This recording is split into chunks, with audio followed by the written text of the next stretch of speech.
स्वागतम बच्चों। आज हम लोग हिंदी व्याकरण के समूहवाची शब्द के बारे में पढ़ने जा रहे हैं। तो यह समूहवाची शब्द क्या होता है या फिर समूहवाची शब्द का परिभाषा क्या होता है। समूहवाची शब्द जिसे हम अंग्रेजी में कलेक्टिव वर्ड्स कहते हैं। आप लोग याद रखिएगा, कलेक्टिव वर्ड्स और कलेक्टिव नाउन दो भिन्न भिन्न चीज़ हैं। तो कलेक्टिव वर्ड्स या का मतलब क्या होता है या फिर समूहवाची शब्द का मतलब यह होता है कि अगर एक समूह के लिए प्रयोग किए जाने वाले शब्द, इसका परिभाषा कुछ इस तरह का है। अलग अलग समूह के लिए कुछ विशेष शब्द प्रचलित हैं, उनका प्रयोग हर किसी शब्द के साथ नहीं किया जा सकता।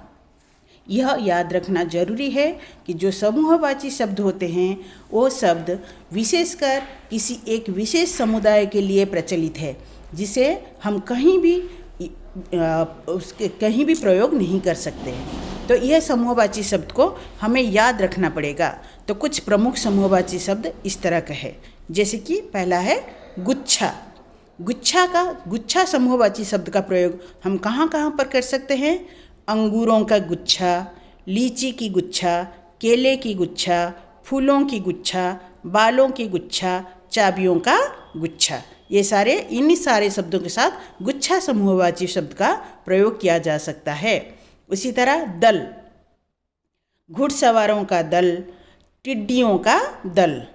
जत्था, यात्रियों का जत्था, सत्याग्रहियों का यत्था, आंदोलनकारियों का जत्था, सैनिकों का जत्था।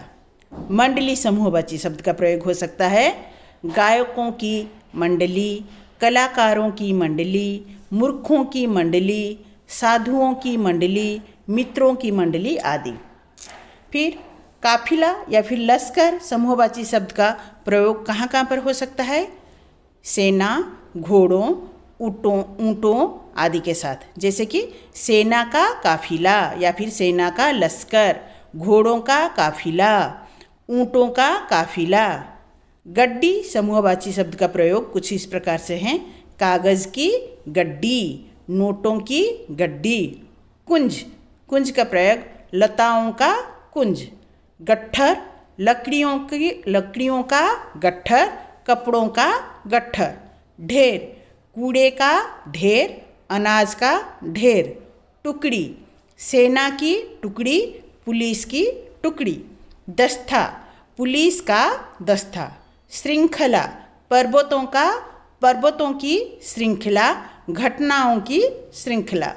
टीम, खिलाड़ियों की टीम, डॉक्टरों की टीम।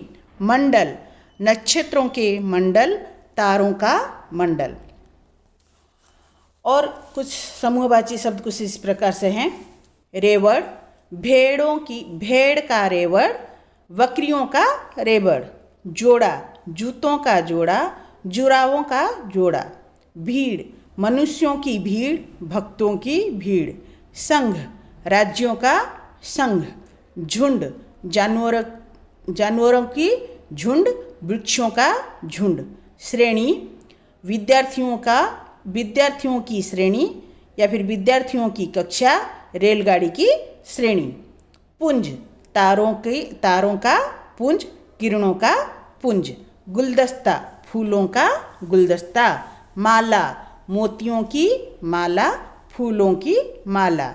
छत्ता, मधुमक्खियों की छत्ता, ततैयों का छत्ता। अब यहाँ पर हम कुछ शब्द देखते हैं हमारे जो किताब में हैं। समूहवाची शब्द हमारे हिंदी व्याकरण किताब में हैं, वो सब आप लोग जरूर याद कीजिएगा। जैसे धन का कोष, शब्दों का कोष, अनाज का ढेर, किताबों का ढेर, तारों का मंडल, मनुष्यों का दल, राज्यों का संघ, राष्ट्रों का संघ, अंगूरों का गुच्छा, जहाज़ों का वेड़ा, पक्षियों का झुंड, लताओं का कुंज, यात्रियों का समूह, धन की राशि, मेघों की माला, सिपाहियों की टुकड़ी, सेना की टुकड़ी, पंडितों की सभा, लोगों की भीड़, मनुष्यों की भीड़, गायकों की मंडली आदि। तो बच्चों ये सारे थे समूहवाची शब्द। ये सारे समूहवाची शब्द को आपको याद रखना है। समूहवाची शब्द आप याद रखिएगा। विशेष शब्द का विशेष शब्द के साथ ही प्रयोग किया जाता है, एक समूह के साथ प्रयोग किया जा सकता है। हम हर जगह इसे प्रयोग नहीं कर सकते हैं। तो किताब में जितने सारे हमारे समूहवाची शब्द हैं उसको आप लोग ज़रूर याद कर लीजिएगा। आज की वीडियो इतने के लिए धन्यवाद।